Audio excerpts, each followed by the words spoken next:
বিসমিল্লাহির রহমানির রহিম। আসসালামু আলাইকুম। মিষ্টি ব্লগের পক্ষ থেকে আপনাদের সবাইকে জানাই আমার সালাম, আদাব ও শুভেচ্ছা। দেশ বিদেশের ভাই বোন বন্ধুরা কেমন আছেন? আলহামদুলিল্লাহ ভালো আছেন। আমিও আলহামদুলিল্লাহ আল্লাহ মেহরবানিতে ভালো আছি। আমার ছাদ বাগানে একটি ডালিয়া ফুল ফুটেছে, দেখতে পাচ্ছেন আপনারা, খুব সুন্দর। কয়েকদিন আগে ঈদের পরে যখন বেড়াতে গিয়েছিলাম তখন ওই ডালিয়া ফুল গাছ এনেছিলাম, আর হলুদ ডালিয়া ফুল, তখন এটা ফুটেনি, তাই আপনাদের ভিডিও দিতে পারিনি। খুব সুন্দর একটি কালার, একটি ডালিয়া ফুল ফুটেছে, আর আরেকটি কলি আছে। এইদিকে 2-3টা মাথা বের হয়েছে, এগুলাতে এখনও কলি বের হয়নি। আমার ভিডিওটা দেখে যদি ভালো লাগে তাহলে লাইক কমেন্ট শেয়ার করবেন।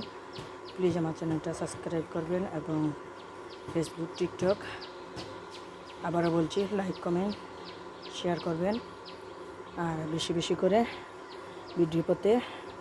আসসালামু আলাইকুম।